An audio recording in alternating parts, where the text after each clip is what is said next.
आप सभी को सप्रेम यीशु सहाय। आज पेंतेकोस्त पर्व का दिन है, पवित्र आत्मा के उतरने का दिन है और आज का विषय है पवित्र आत्मा का वरदान।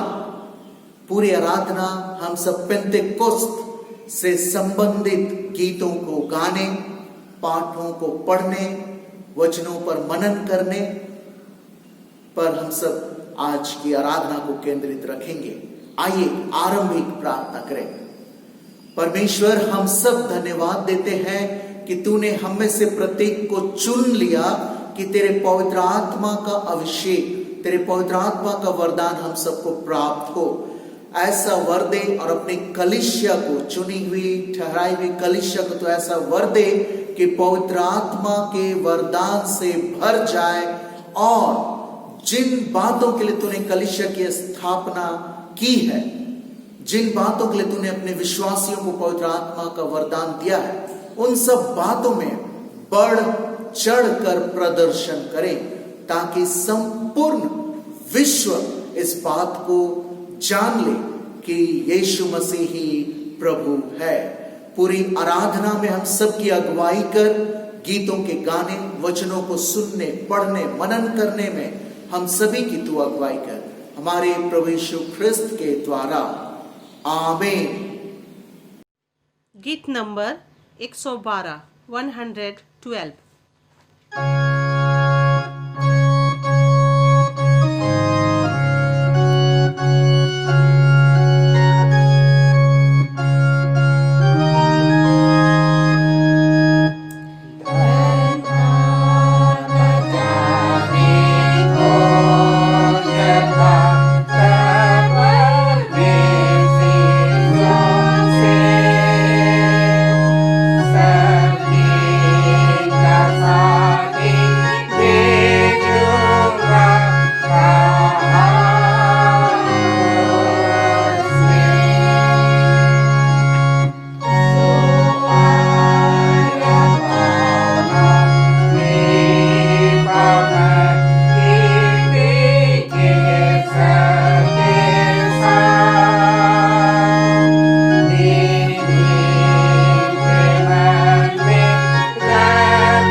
हमारे प्रभु यीशु ख्रिस्त ने कहा, प्रभु हमारा परमेश्वर ही एकमात्र प्रभु है।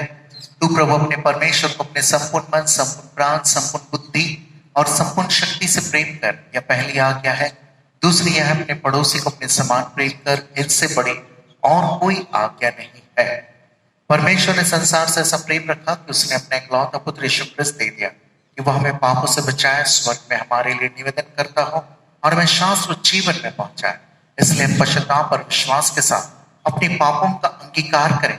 हम परमेश्वर की कृपा से उसकी आज्ञाओं का पालन करने का और सब लोगों के साथ मेल मिलाप और प्रेम से रहने का दृढ़ संकल्प करें। एक साथ। हे सर्वशक्तिमान परमेश्वर, हमारे स्वर्गीय पिता, हमने मन, वचन और कर्म से तेरे विरुद्ध और अपने साथियों के विरुद्ध पाप किया है। हमने अपनी अज्ञानता और दुर्बलता के कारण और जानबूझकर भी बुराई की है और भलाई करने में असफल रहे हैं। इन सब पापों के लिए हम सचमुच खेदित हैं और अंतःकरण से पश्चाताप करते हैं।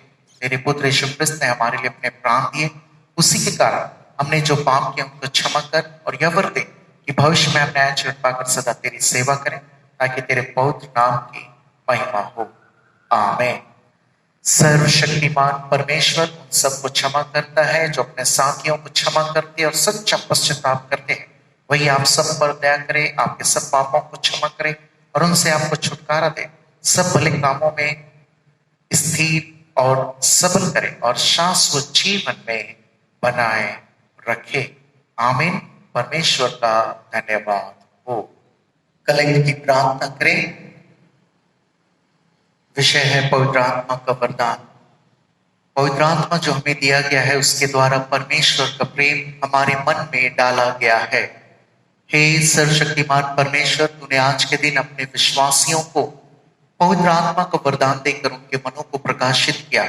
हमें यह वर दे कि वही आत्मा अपनी बुद्धि से हमारे सब विचारों और कार्यों में हमारा मार्गदर्शन करे और अपने बड़े सामर्थ से सत्य मार्ग पर हमें संभालता रहे। हमारे प्रभु यीशु क्रिस्त के पुण्य के द्वारा जो तेरे और पवित्र आत्मा के साथ एक परमेश्वर अब और सदा जीता और राज्य करता है।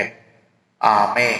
पहला पाठ वचन सुनेंगे, बेटों के काम, जिसका दूसरा अध्याय पहला पद 11 तक। जब पेंतुकुस्त का दिन आया तो वे सब एक जगह इकट्ठे थे। एकाएक आकाश से बड़ी आंधी की सी सनसनाहट का शब्द हुआ और उससे सारा घर जहाँ वे बैठे थे गूंज गया और उन्हें आग की सी जीभ फटती हुई दिखाई दी और उनमें से हर एक पर आग ठहरी। वे सब पवित्र आत्मा से भर गए और जिस प्रकार आत्मा ने उन्हें बोलने की सामर्थ्य दी, वे अन्य अन्य भाषा बोलने लगे। आकाश के नीचे की हर एक जाति में से भक्त यहूदी यरूशलेम में रह रहे थे। जब यह शब्द हुआ तो भीड़ लग गई और लोग घबरा गए, क्योंकि हर एक को यही सुनाई देता था कि ये मेरी ही भाषा में बोल रहे हैं। वे सब चकित और अचंभित होकर कहने लगे, देखो, ये जो बोल रहे हैं क्या सब गलीली नहीं? तो फिर क्यों हम में से हर एक अपनी अपनी जन्मभूमि की भाषा सुनता है?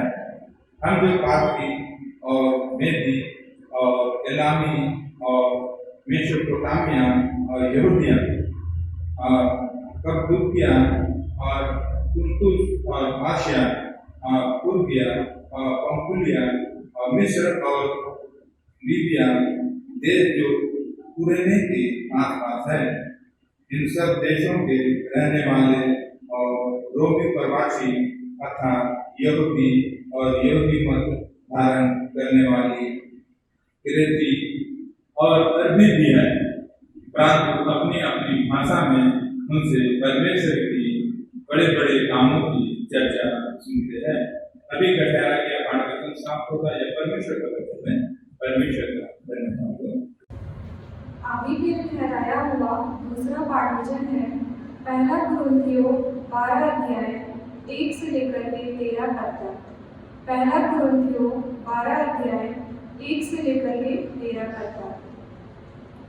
हे भाइयों, मैं नहीं चाहता कि तुम आत्मिक वरदानों के विषय में अनजान हो। तुम जानते हो कि जब तुम अन्य जाति थे तो गूंगी मूर्तियों के पीछे जैसे चलाए जाते थे वैसे चलते थे। इसलिए मैं तुम्हें चेतावनी देता हूँ कि जो कोई परमेश्वर की आत्मा की अगुवाई से बोलता है वह नहीं कहता कि यीशु श्रापित है, और ना कोई पवित्र आत्मा के बिना कह सकता है कि यीशु प्रभु है। वरदान तो कई प्रकार की है, परंतु आत्मा एक ही है, और सेवा भी कई प्रकार की है, परंतु प्रभु एक ही है। और प्रभावशाली कार्य कई प्रकार की है, परंतु परमेश्वर एक ही है जो सब में हर प्रकार का प्रभाव उत्पन्न करता है, किंतु सबके लाभ पहुंचाने के लिए हर एक को आत्मा का प्रकाश दिया जाता है, क्योंकि एक को आत्मा के द्वारा बुद्धि की बातें दी जाती है और दूसरे को उसी आत्मा के अनुसार ज्ञान की बातें। किसी को उसी आत्मा से विश्वास और किसी को उसी एक आत्मा से चंगा करने का वरदान दिया जाता है, फिर किसी को सामर्थ्य काम करने की शक्ति और किसी को भविष्यवाणी की और किसी को आत्माओं की परख और किसी को अनेक प्रकार की भाषा और किसी को भाषाओं का अर्थ बताना।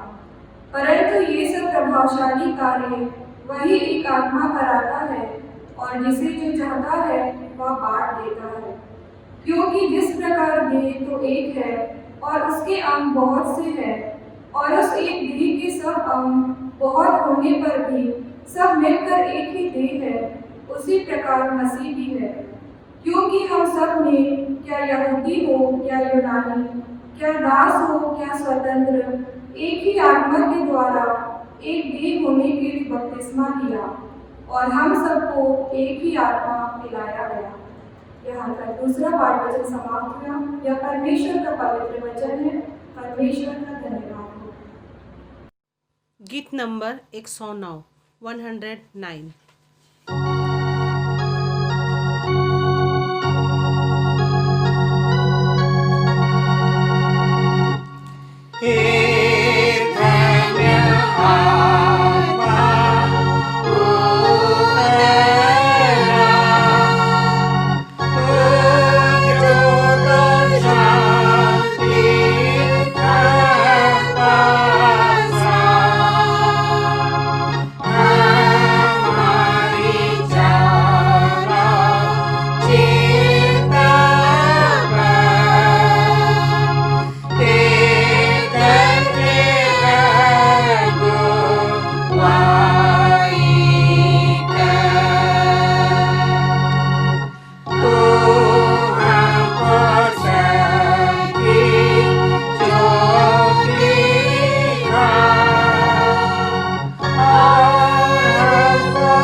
हमारे प्रभु यीशु ख्रिस्त का सुसमाचार पवित्र यूहन्ना रचित सुसमाचार उसके 20वें अध्याय और उसके 19वें पद से सुसमाचार आरंभ होता है। हे प्रभु यीशु ख्रिस्त तेरी महिमा होवे। यूहन्ना 20 और उसके 19वें पद से। उसी दिन जो सप्ताह का पहला दिन था, संध्या के समय जब वहां के द्वार जहां चेले थे यहूदियों के डर के मारे बंद थे, तब यीशु आया और बीच में खड़ा होकर उनसे कहा, तुम्हें शांति मिले। और यह कहकर उसने अपना हाथ और अपना पांजर उनको दिखाया। तब चेले प्रभु को देखकर आनंदित हुए। यीशु ने फिर उनसे कहा, तुम्हें शांति मिले। जैसे पिता ने मुझे भेजा है वैसे ही मैं भी तुम्हें भेजता हूं। यह कहकर उसने उन पर फूंका और उनसे कहा, पवित्र आत्मा लो। जिनके पाप तुम क्षमा करो वे उनके लिए क्षमा किए गए हैं, जिनके तुम रखो वे रखे गए हैं। यह प्रभु यीशु ख्रिस्त का सुसमाचार है। ही प्रभु यीशु ख्रिस्त तेरी स्तुति होवे। आप सभी का फिर से स्वागत। जब हम सब परमेश्वर के वचन में से मनन करने पर हैं और आज का दिन, आज की सुबह जो है वो पेंतेकोस्त प्रभुवार की सुबह है। पूरा विश्व कलीसिया होकर के पेंतेकोस्त के इस महत्वपूर्ण दिन को मना रहा है और मनाना चाहिए। मेरे प्रियो, हम सब मसीही जीवन में दो मुख्य त्योहारों को मानते हैं। पहला है जन्म पर्व और दूसरा है जी उठना पर्व, क्रिसमस और ईस्टर। ये दो चीज अगर हमारे मसीही जीवन में ना हो तो हम सबका मसीही जीवन पूरी तरह से अधूरा लगेगा। क्रिसमस जो कि यीशु मसीह के जन्म के विषय में हम सब मनाते हैं, यीशु मसीह के जन्म के विषय में पढ़ते हैं, सुनते हैं, उसे हम सब उत्साह के साथ मनाते हैं। यीशु मसीह के जन्म के समय कोई भी चेला उनके पास नहीं था, क्योंकि उस समय उन्होंने जन्म लिया था और अभी तक चेले चुने नहीं गए थे। इसलिए उनको उस समय क्रिसमस के समय कोई चेले नहीं थे। जी उठना पर ईस्टर के समय भी कोई चेले वहां नहीं थे। लेकिन एक और बड़ी घटना जिसके विषय में कलीसिया को सबसे ज्यादा मनाना चाहिए, उस पर्व को, उस छुट्टी को, उस दिन को मनाना चाहिए, वो है पेंतेकोस्त। पेंतेकोस्त कलीसिया का जन्म दिवस भी है। इसी दिन कलीसिया का जन्म हुआ। कलीसिया अर्थात विश्वासियों के झुंड का जन्म हुआ और इसी दिन पवित्र आत्मा उन चेलों पर, बचे हुए चेलों पर उतरा। पवित्र आत्मा आग की तरह और जीभ के आकार का वो चेलों पर उतरा। ये पेंतेकोस्त के दिन जो हुई वो सबसे बड़ी घटनाओं में से एक है। पेंतेकोस्त ये एक यूनानी शब्द है, पेंतेकोस्तोस, जिसका अर्थ होता है 50। 50 होता है, जिसका 1 से लेकर 50 जब गिनते हैं 50 को लोग पेंतेकोस्तोस बोलते हैं। तो ये जो पेंतेकोस्तोस जो है, यही अंग्रेजी भाषा में पेंतेकोस्त का रूप ले लिया और पेंतेकोस्त का शाब्दिक अर्थ, वास्तविक अर्थ हुआ 50 दिन अथवा 50वां दिन। ये दो अच्छे शब्द हैं और ये 50 दिन कहां से गिना गया? ये गिना गया जो फसा का और जो सब का फसा जो था वहां से गिना गया, जहां से प्रभु यीशु ने अंतिम बिहारी या तो प्रभु यीशु ने अपने चेलों के साथ जो भोजन ग्रहण किया। जो लेव व्यवस्था 23:16 में भी इसका जिक्र है कि सब के दिन, फसा के दिन, इन सब का जिक्र है। आप सब उसको जरूर पढ़ेंगे। लेव व्यवस्था 23:16। ये 50वां दिन वहां से गिना गया। 40वें दिन पर यीशु मसीह का स्वर्गारोहण हुआ और उसके बाद 10 दिन के बाद पेंतेकोस्त का दिन मनाया गया। पेंतेकोस्त वह दिन होता था यहूदी समाज में जब वे कटनी का पर्व मनाया करते थे। वे अपनी फसलों को काटते थे और यह कितना सुंदर है कि यीशु मसीह ने कहा कि पके खेत बहुत से हैं पर मजदूर थोड़े हैं। पेंतेकोस्त भी वह दिन बना जब कलीसिया का जन्म हुआ और कई एक आत्माओं को जोड़ने का दिन हुआ, आत्माओं को बचाने का दिन हुआ, लोगों को प्रभु यीशु के करीब लाने का दिन हुआ। और दो बड़ी प्रतिज्ञाएं पूरी होने का दिन भी पेंतेकोस्त कहलाया। पेंतेकोस्त के दिन दो बड़ी घटनाएं हुई। पहला जो योवेल की पुस्तक में से है, योवेल 2:28 में, कि मैं अपनी आत्मा सब पर उंडेलूंगा। मैं अपनी आत्मा, परमेश्वर ने कहा कि मैं अपनी आत्मा सब पर उंडेलूंगा। फिर दूसरा, यीशु मसीह ने यूहन्ना 16:5-15 में कहा कि मैं जाता हूं, मैं सत्य का आत्मा, परामर्श की आत्मा मैं तुमको दूंगा। ये दो बड़ी प्रतिज्ञा पेंतेकोस्त के दिन पूरी हुई। और यरूशलेम में चेले जो एक घर में यहूदियों के डर से कमरे में बंद थे, उस बंद कमरे में ये बड़ी घटना हुई, अभूतपूर्व घटना हुई, और पवित्र आत्मा उन चेलों पर उतरा। इससे पहले वे डरपोक चेले हो चुके थे, बन चुके थे। पवित्र आत्मा उतरने के बाद अब उनके बीच से भय चला गया। उन्होंने यीशु मसीह के नाम का प्रचार किया।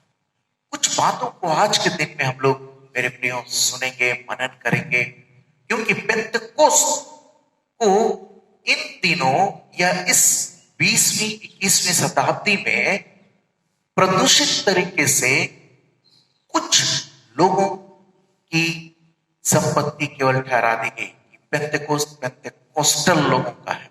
पेंतेकोस्त जो पवित्र आत्मा के विषय में बात करते हैं उनका है। लेकिन बाइबल से हम सब जानने की कोशिश करेंगे कि परमेश्वर या प्रभु यीशु क्या चाहते हैं। मैं शुरुआत करना चाहता हूं पतरस से। पतरस जो यीशु मसीह का पहला चेला था, उस 12 शिष्यों में से वो पहला चेला था। यूहन्ना 6:67 और 68 में यीशु ने 12 शिष्यों से पूछा, क्या तुम भी चले जाना चाहते हो? शमौन पतरस ने उसको उत्तर दिया कि हे प्रभु, हम किसके पास जाएं? अनंत जीवन की बातें तो तेरे ही पास है। यीशु ने पतरस से ये कहा था। और इसमें दो बातें झलकती हैं कि जो चेले चले गए उनका क्या हुआ, फिर कभी उनके विषय में दोबारा सुनने में नहीं आया। मैंने अपने इस सेवकाई में 12 से 13 साल की सेवकाई में यही पाया कि चर्च विभाजन में जो लोग भी छोड़कर चले जाते हैं, या डिवीजन या चर्च जब बहुत विषम परिस्थिति में पड़ जाती है और लोग छोड़कर चले जाते हैं, वे कभी भी मजबूत शिष्य नहीं बन सकते, कभी भी मजबूत चेले नहीं बन सकते। और ऐसा मैंने बहुत कम देखा जो लोग चले गए और फिर लौट कर आए। पहली बात इसमें यूहन्ना 6:67-68 में। दूसरी बात है, अगर पतरस भी यीशु को छोड़कर चला जाता तो उसका हृदय परिवर्तन कभी नहीं होता। पहला यूहन्ना 2:19 में लिखता है कि वे निकले तो हम ही में से, पर हम में के नहीं थे, क्योंकि यदि हम में के होते तो हमारे साथ रहते, पर निकल इसलिए गए कि यह प्रकट हो कि वे सब हम में के नहीं हैं। ये पहला यूहन्ना 2:19 में इस बात का जिक्र किया गया है। और यहूदा 18 पद में, यहूदा की पुस्तक उसका 18 पद में उसमें लिखा है कि वे तुमसे कहा करते थे कि अंत के समय में ऐसे ठट्ठा करने वाले होंगे जो अपनी अभक्ति की अभिलाषाओं के अनुसार चलेंगे, अभिलाषाओं के अनुसार चलेंगे। तो मेरे प्रिय, मत्ती 16:15-17 में जो वचन है वो कहता है, परंतु तुम मुझे क्या कहते हो? शिमोन पतरस ने उत्तर दिया। अभी हम सब बात कर रहे थे पतरस की। तू जीवते परमेश्वर का पुत्र मसीह है। यीशु ने उसको उत्तर दिया कि हे शिमोन योना के पुत्र, तू धन्य है, क्योंकि मांस और लहू ने नहीं, परंतु मेरे पिता ने जो स्वर्ग में है यह बात तुझ पर प्रकट की है। यीशु के मर के जीवित होने पर पतरस का अंततः हृदय परिवर्तन हो गया, जो यूहन्ना 20:22 में दर्ज है। यीशु ने फिर उनसे यह कहकर उन पर यानी कि पतरस और शिष्यों पर फूंका और उनसे कहा, पवित्र आत्मा लो। मेरे प्रियो, पेंतेकोस्त के दिन पतरस एक पहला चेला ठहरा जिसने कि बड़े हियाव के साथ, बड़ी बहादुरी के साथ उसने उपदेश दिया। और उसके उपदेश का उद्देश्य, केंद्र बिंदु में कौन है? यीशु मसीह। उसने पूरे उपदेश में इस बात का जिक्र कभी नहीं किया कि हालेलुया मुझे पवित्र आत्मा मिल गया, और वो बड़बड़ाने लगा, चिल्लाने लगा। ऐसा कोई भी घटना नहीं हुई, लेकिन उसने एक महान उपदेश दिया और उस उपदेश के केंद्र में सिर्फ यीशु मसीह को उसने रखा।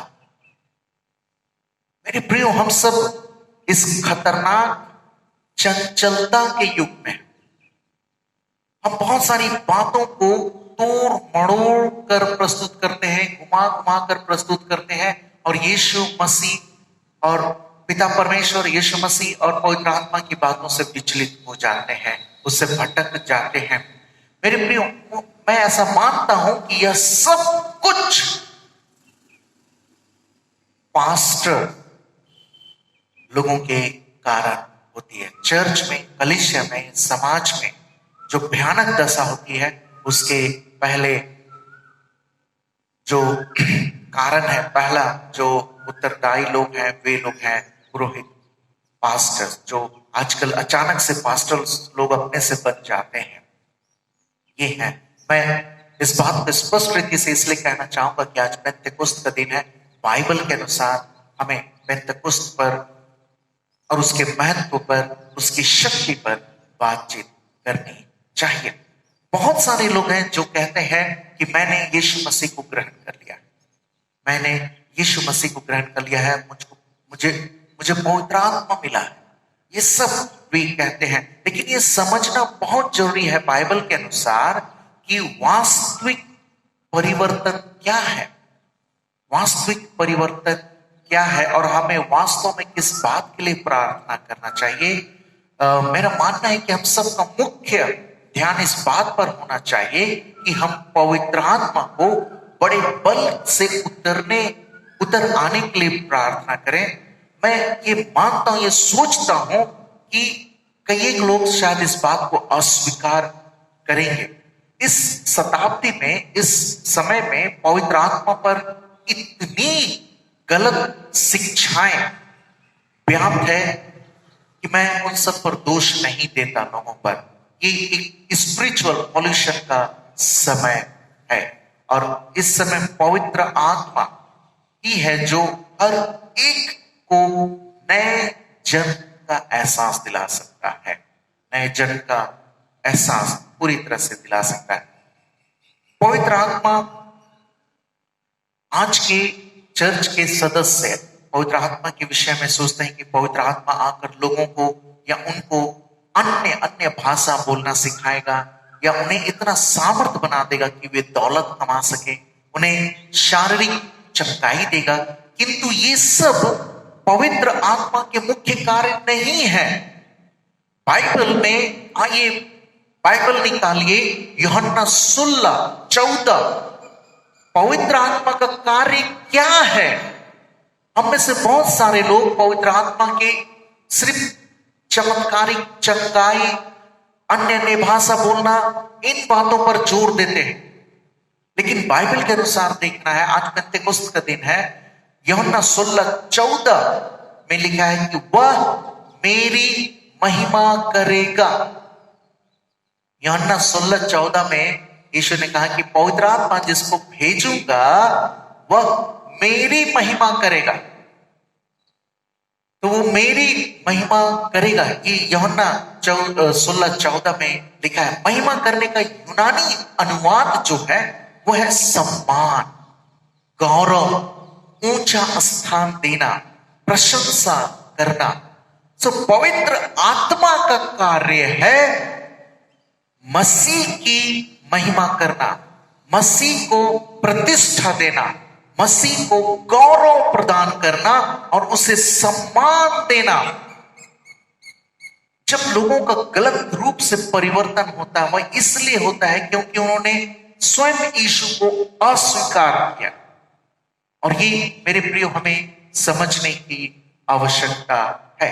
कई लोग सोचते हैं कि उद्धार जो है वो कार्यों से मिलता है, जैसे कुछ पापों का त्याग कर देने से, कभी कभी चर्च जाने से या एक दो बार चर्च जाने से, यीशु से प्रेम रखने की बातों को करके लेकिन प्रेम रख नहीं पाते, पाप अंगीकार करने से और प्राय अच्छे बने रहने से हमें उद्धार मिल जाएगा।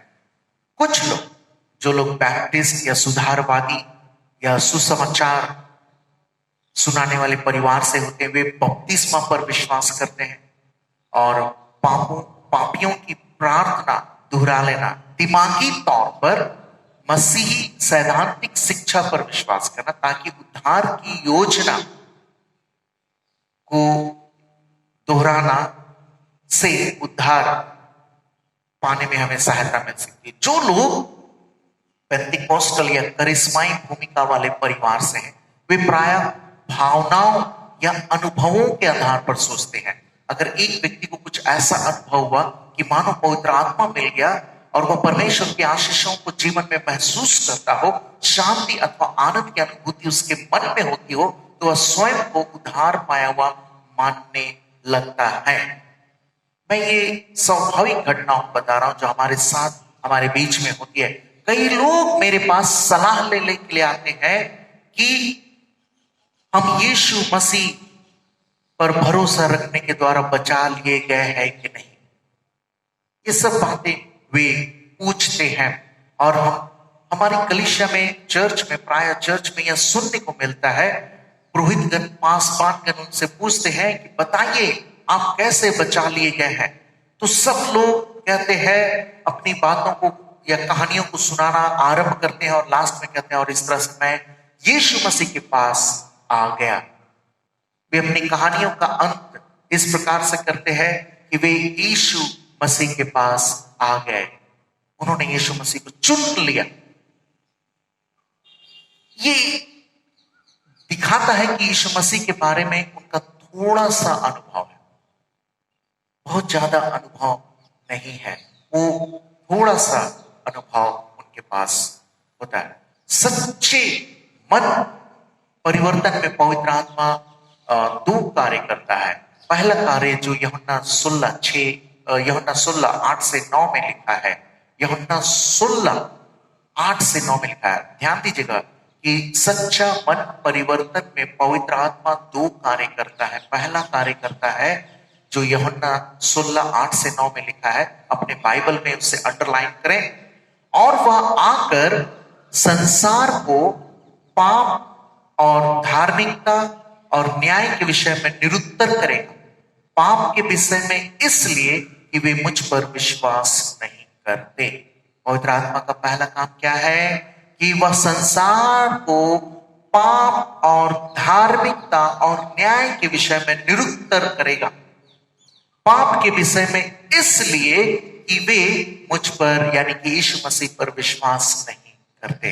पवित्र आत्मा का पहला कार्य है कि वह मनुष्यों को पापों का बोध कराए। मेरे प्रियो, आप सब समझ रहे होंगे कि बाइबल के अनुसार हम सब तो नया जन्म को एक मामूली चीज समझते हैं, एक कम महत्व की बात समझते हैं और बार बार हम सब दोहराना शुरू कर देते हैं कि मैंने उद्धार पाया। यीशु मसीह के विषय में कम जानते हैं, कम अनुभव करते हैं। यहां पर वचन कहता है यूहन्ना 16:8-9 में कि वह संसार को, जगत को, पवित्र आत्मा जो है जगत को पाप और धार्मिकता और न्याय के विषय में निरुत्तर करेगा। और पाप के विषय में इसलिए क्योंकि वे यीशु मसीह पर विश्वास नहीं करते हैं। ये पहला कार्य है पवित्र आत्मा का। पाप का बोध उसे होने लगता है या उसके सामने ये परेशानी पैदा होने लगती है कि कैसे वह अपने आप के प्रति मर सकता है, परमेश्वर का सामना कर सकता है। तो यह पहली चीज है कि पवित्र आत्मा सच्चे परिवर्तन को दिखाता है, और वह जैसा हमने यूहन्ना 16:8 से 9 में हमने पाया है। यूहन्ना 16:8 इसके उपरांत खोए हुए पापी को केवल पाप के बोध पर नहीं रुके रहना, पाप का बोध हो जाने पर आप नहीं बचेंगे। आपको प्रभु यीशु के साथ रहने की आवश्यकता है, उसकी उपस्थिति में चलते रहने की आवश्यकता है। यूहन्ना 6:44 को पढ़ना चाहिए हमें। यूहन्ना 6:44 को हम कहते हैं, पवित्र आत्मा जब मेरे ऊपर आ गया तो हम सब अपने जीवन की गवाही देते हैं, अपने आप को पहला स्थान देते हैं, और अंत में कहते हैं कि इस तरह से मैंने यीशु मसीह को चुन लिया। तो पवित्र आत्मा जब मिलता है तो पहला क्या है कि वो खुद का मेरे पापों को मुझे बताएगा कि मैंने क्या पाप किया है, ये बताएगा। दूसरा, जब हम कहते हैं कि मैं यीशु मसीह के पास चला आया, मैंने यीशु मसीह को चुन लिया, तो ये बाइबल के अनुसार सच नहीं है, सत्य नहीं है। यूहन्ना 6:44 कहता है, कोई मेरे पास नहीं आ सकता जब तक पिता जिसने मुझे भेजा है उसे खींच ना ले, और मैं उसको अंतिम दिन फिर जिला उठाऊंगा। हम सब अपने आप से प्रभु यीशु के पास नहीं आ सकते। कोई मेरे पास नहीं आ सकता जब तक पिता जिसने मुझे भेजा है उसे खींच ना ले। ये कितना सुंदर वचन है। हम और आप यीशु के पास तब खींचे चले आते हैं जब पवित्र आत्मा के द्वारा परमेश्वर हम सभी को यीशु के पास खींचता है। या प्राय हम ऐसा कह सकते हैं कि एक पापी को यीशु के पास पवित्र आत्मा खींच कर लाता है जब वह पापी पाप का गहन बोध में हो, यानी अपने पापों को जब वो जान जाता है और दया के लिए पुकार रहा है, तब पवित्र आत्मा उसको यीशु के पास खींच लाता है। पहला क्या है, पवित्र आत्मा ही उसको बताएगा कि तुम पापी हो, और जब वो मान लेता है तब पवित्र आत्मा उसको यीशु के पास खींच के लाता है। ये दो बड़ी बातें हम सब पवित्र आत्मा के कार्यों को जान सके। पवित्र आत्मा दो बड़ा कार्य करता है। पहला कि पाप का एहसास कराता है, उसके बाद उसको पापी को खींचकर यीशु के पास लाता है। दो बड़ी बातें, इसे जरूर मेरे प्रियो याद रखिएगा। हम में से कई एक लोग मेरे प्रियो जब पवित्र आत्मा मिलता है तो भाग जाते हैं। वे कलीसिया को छोड़कर भाग जाते हैं, संगति को छोड़कर भाग जाते हैं। लेकिन पवित्र आत्मा क्या काम करता है? पहला काम करता है कि वह पाप का बोध कराता है।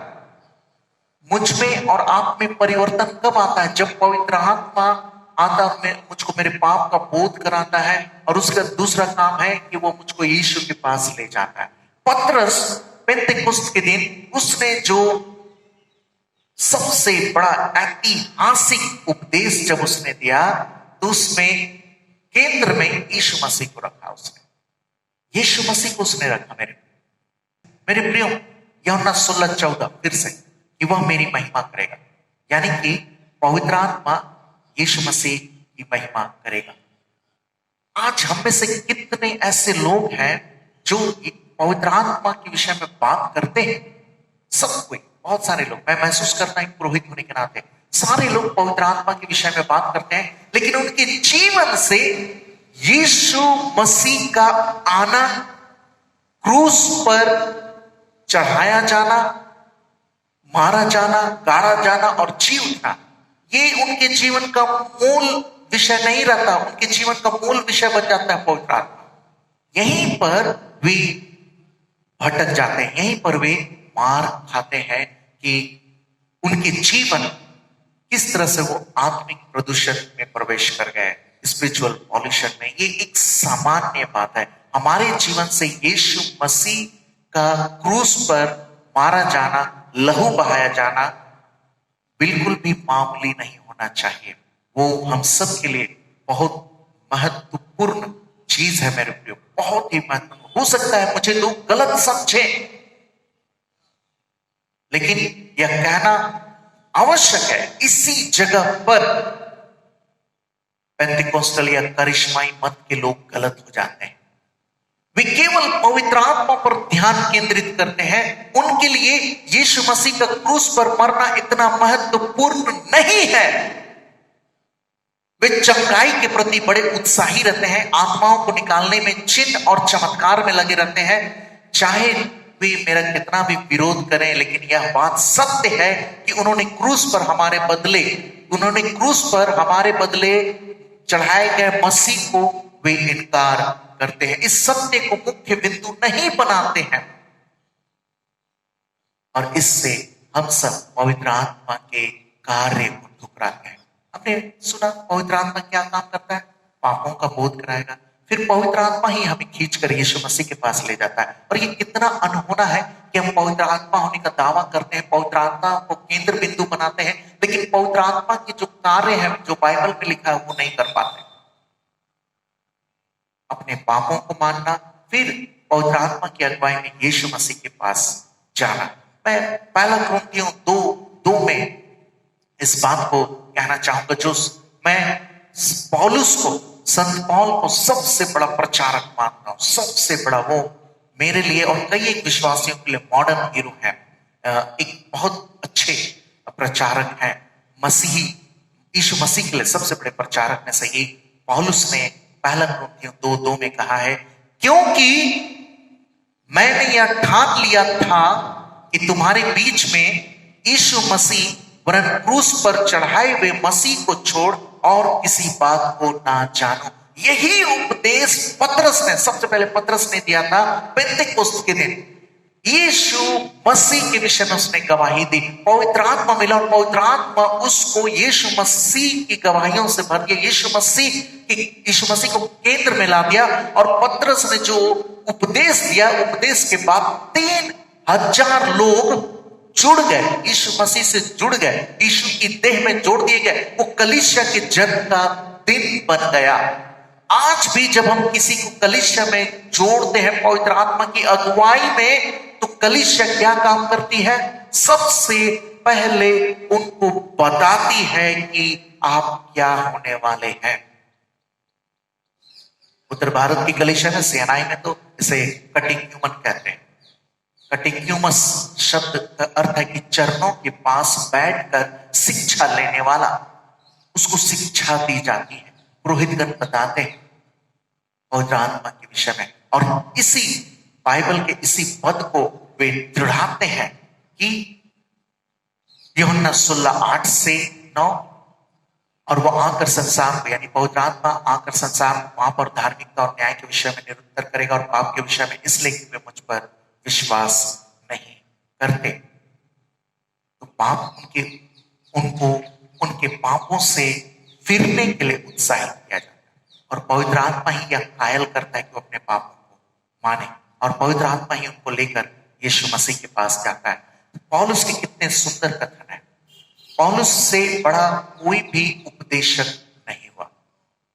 पतरस सबसे पहला उपदेशक था, लेकिन जब कलीसियाओं का जब निर्माण करने की जिम्मेवारी जब आई, सबने अपने अपनी जगह अच्छे काम को किए, लेकिन पौलुस, जिसने कि बाइबल में नए नियम में 90% से ज्यादा पत्रियों को लिखने का योगदान दिया है, पौलुस ने वहां पर वह कहता है, पहला कुरिन्थियों 2:2 में कहता है, क्योंकि मैंने ये ठान लिया था कि तुम्हारे बीच यीशु मसीह वरन क्रूस पर चढ़ाए हुए मसीह को छोड़ा और किसी बात को ना जानो।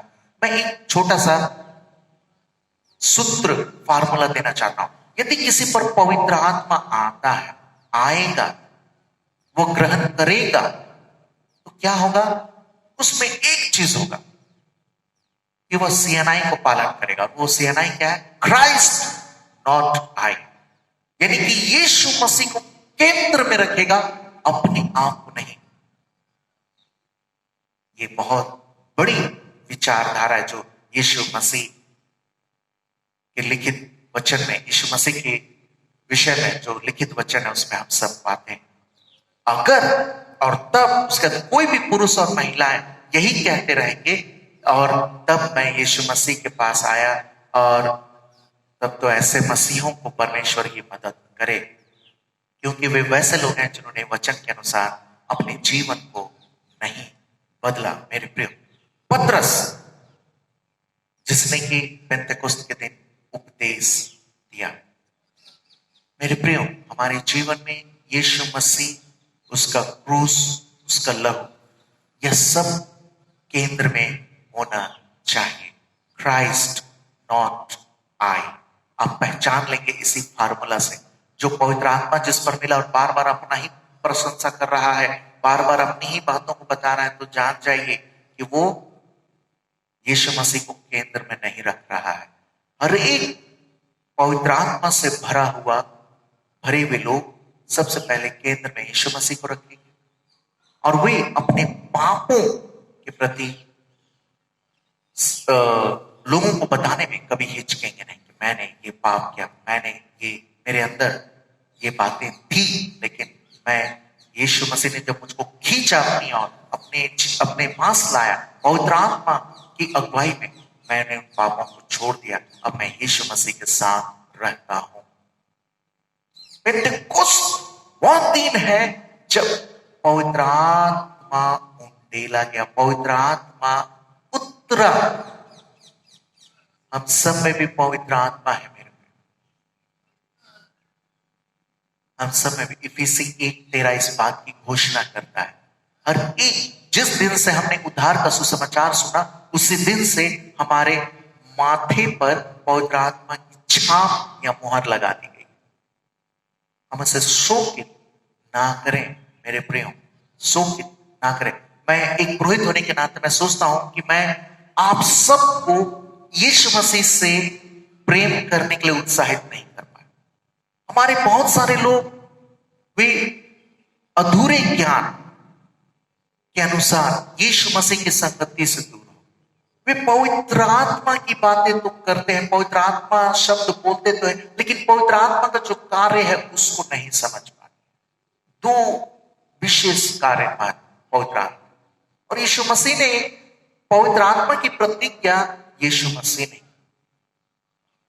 और उसी ने पवित्र आत्मा के विषय में पवित्र आत्मा का चरित्र को भी बताया, जो हम सब ने बाइबल में, आज बाइबल के पदों से सुना। और इस बात को मेरे प्रियो हमें अक्सर सुनने की आवश्यकता है, अक्सर हमें जानने की आवश्यकता है कि किस प्रकार से पेंतेकोस्त का दिन हम सब के लिए महत्वपूर्ण दिन है।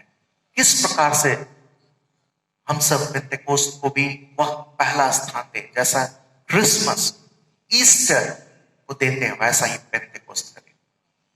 अगर हम पेंतेकोस्त के महत्व को नहीं जानेंगे तो हमारे कलीसिया में, हमारे संगति में ऊर्जा नहीं रहेगी। मैं एक छोटी सी घटना का जिक्र करना चाहता हूं। ये लगभग 2015 या 16 की घटना है। मैं बाहर में था, अचानक मेरे फोन में एक वॉइस मैसेज आया जिसमें लिखा था कि चर्च हैज नो पावर। और उस मैसेज का अर्थ यह था कि चर्च में बिजली नहीं है, वो उसका बिजली कट गया है। लेकिन वो वॉइस मैसेज आज तक मुझको उत्प्रेरित करता है कि मैं अपने आसमान होने के नाते अपने कलीसिया के प्रति सचेत रहूं। वो मैसेज तो इलेक्ट्रिसिटी के बारे में था, चर्च हैज नो पावर। और तब मैंने कंप्लेंट किया, बताया, और उसके कुछ देर के बाद, 5 से 10 मिनट के बाद बिजली आ गई। पेंतेकोस्त के बिना हम चर्च में पावर की कल्पना नहीं कर सकते।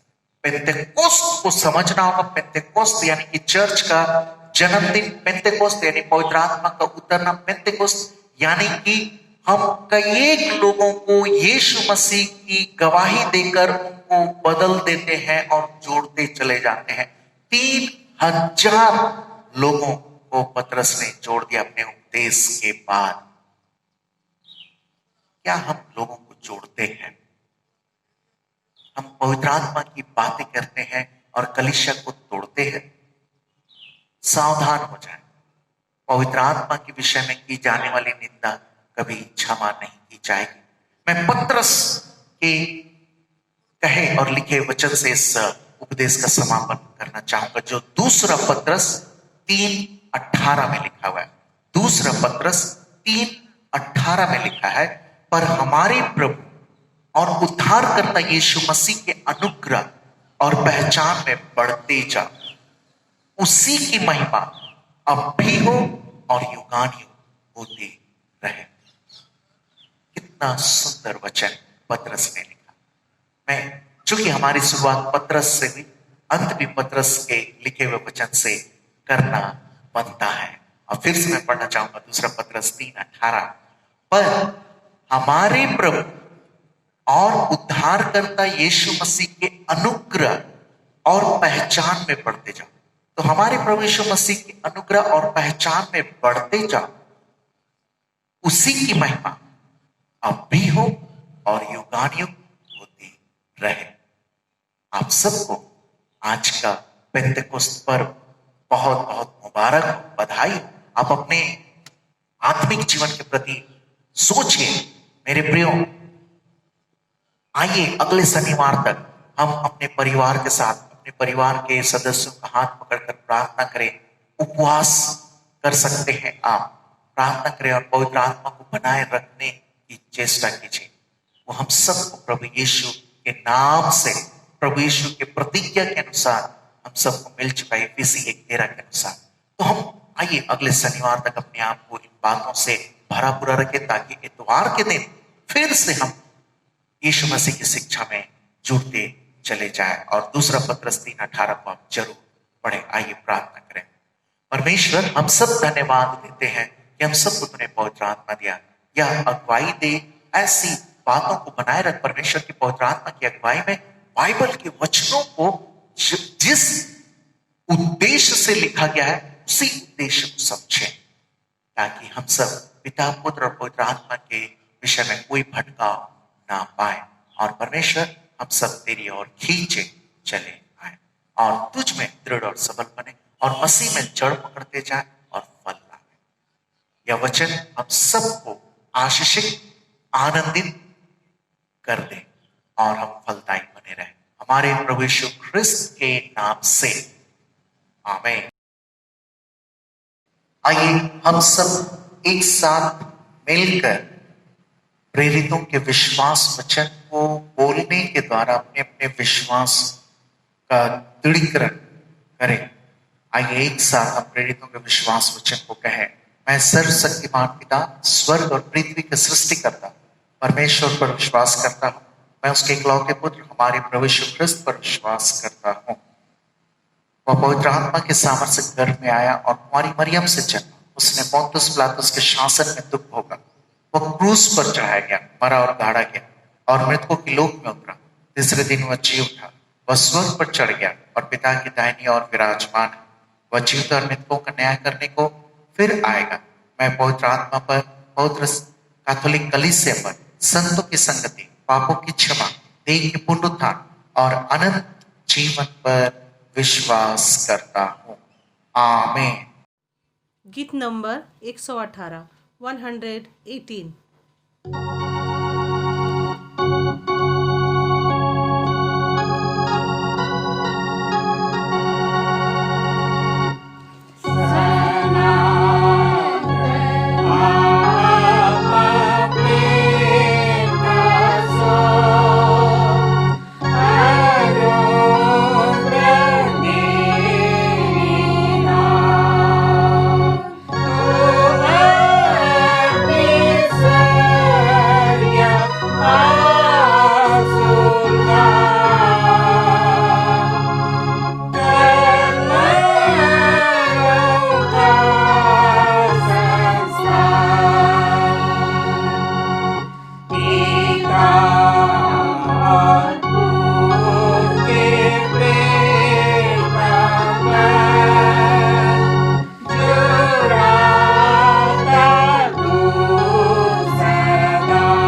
जो अपने घरों में इकट्ठा होकर प्रत्येक प्रभुवार को, रविवार को जब हम आराधना करते हैं और जिन बातों की शिक्षा हम सबको बचपन से दी गई है, दान अर्पण की शिक्षा, सिरनी दान की शिक्षा, और हम सब अपने दर्पण के लिए भी दान देते हैं, और जितना भी जो हम सब अपने विवेक से, मन से ठानते हैं, आइए उसके लिए प्रार्थना करें। दानों के लिए अपने अपने घरों में जो आप सबको दान थैला उपलब्ध हो चुका है, उस दान थैला को सामने रखें, हम लोग प्रार्थना करेंगे।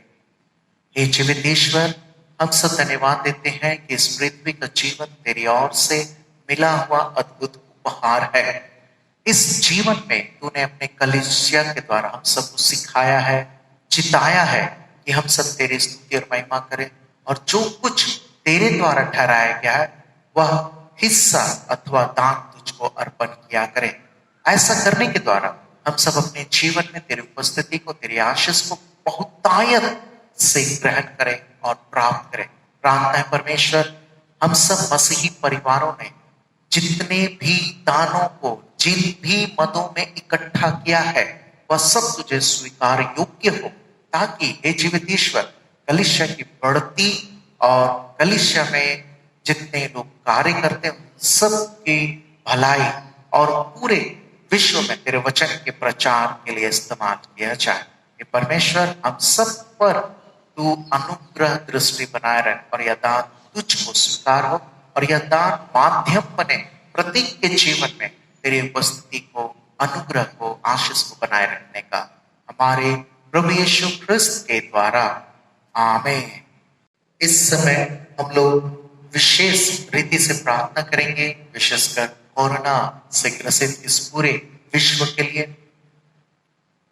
फिर हम सब उसमें उन विषयों में शामिल करेंगे जिनका जन्म दिवस है इस सप्ताह, आने वाले सप्ताह में, और जिनका वैवाहिक वर्षगांठ है इस सप्ताह, उसके लिए भी हम सब प्रार्थना करेंगे।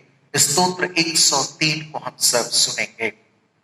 हे मेरे जीव प्रभु को धन्य कह, और जो कुछ मुझ में है उसके पवित्र नाम को। हे मेरे जीव प्रभु को धन्य कह, और उसके किसी उपकार को मत बिसरा। वह तेरे सारे अधर्म को क्षमा करता, सब रोगों को चंगा करता। वह तेरे जीवन को विनाश से छुड़ा लेता। वह तेरे सिर पर दया और छो का मुकुट धरता है। वह तेरे उमंग की लालसा को उत्तम पदार्थों से तृप्त करता है। तेरी तरुणाई उकाब की सी नई होती है। पिता की और पुत्र की और पवित्र आत्मा की महिमा होगी, जैसे आदि में थी, अब और सदावरण युगान रहेगी, आमीन। हम लोग प्रार्थना करें। हे परमेश्वर, हम सब धन्यवाद देते हैं कि तूने अपने स्वरूप में हम सभी मानव जाति को रचा और इस पृथ्वी पर रखा।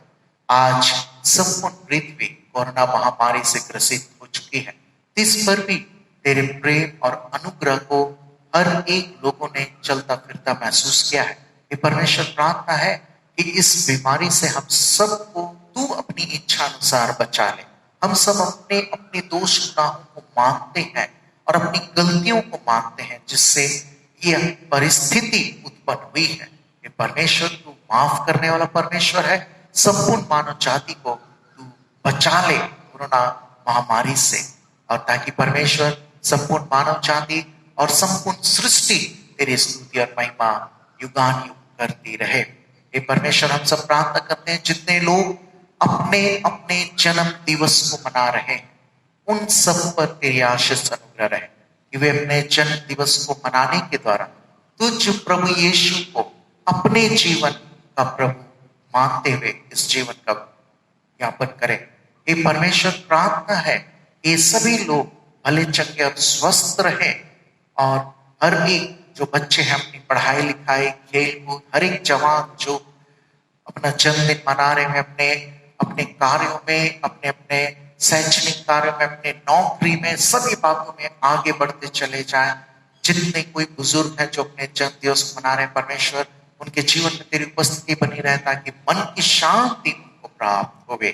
साथ प्रार्थना करते हैं जो जितने लोग वैवाहिक वर्षगांठ को मना रहे हैं, ये परमेश्वर, विवाह की संरचना तूने की है, ये तेरी इच्छा है कि एक पुरुष और एक स्त्री का मिलन हो और वे एक साथ रहे पति पत्नी के रूप में। प्रार्थना है परमेश्वर, हमारे जमशेदपुर पास्तरित के अंतर्गत जितने परिवार अपने वैवाहिक वर्षगांठ को मना रहे हैं इस सप्ताह, उन सब के साथ धन्यवाद देते हैं कि तूने उन सभी को अपने वैवाहिक वर्षगांठ को मनाने का, अपने परिवार अथवा बच्चों के साथ देखने का अवसर दिया। हम सब धन्यवाद देते हैं, प्रार्थना करते हैं उनके वैवाहिक जीवन में तेरी उपस्थिति बनी रहे, उनके वैवाहिक जीवन में प्रेम रूपी दाखरस, समझदारी रूपी दाखरस, त्याग रूपी दाखरस सदैव बढ़ता रहे हमारे प्रभु यीशु ख्रिस्त के द्वारा, आमीन। आइए समापन प्रार्थना करें। हे परमेश्वर, हम सब धन्यवाद देते हैं कि तूने आज के इस पेंतेकोस्त दिन के द्वारा हम में से प्रत्येक विश्वासियों को यह एहसास दिलाया है, यह शिक्षा तूने दिया कि हम सब पवित्र आत्मा के द्वारा इस पृथ्वी पर तेरे पुत्र की महिमा कर पाएंगे।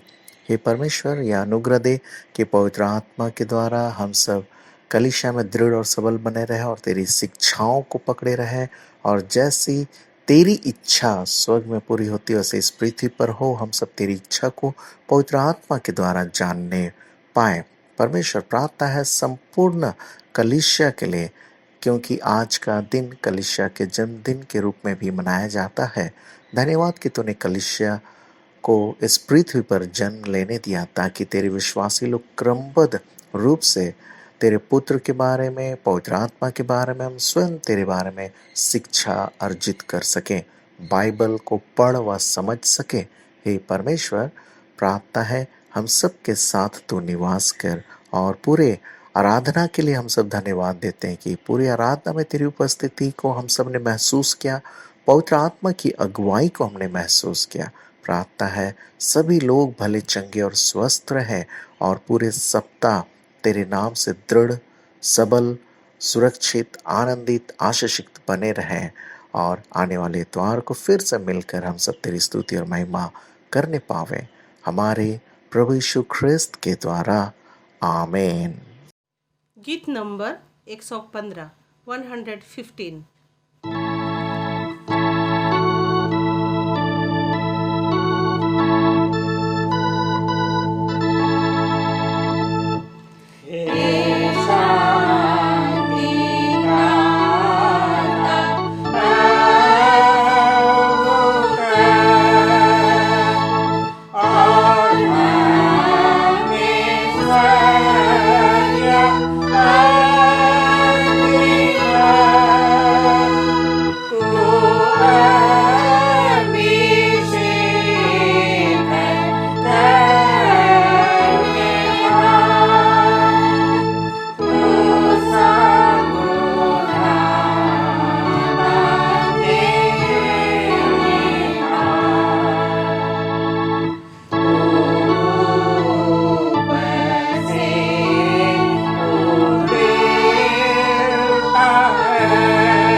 ईश्वर की शांति जो सारे समझ से परे है, परमेश्वर के और उसके पुत्र हमारे प्रभु यीशु ख्रिस्त के ज्ञान और प्रेम में आपके हृदय और विचारों को सुरक्षित रखे, और सर्वशक्तिमान परमेश्वर पिता, पुत्र और पवित्र आत्मा की आशीष आप पर हो और आपके साथ सर्वदा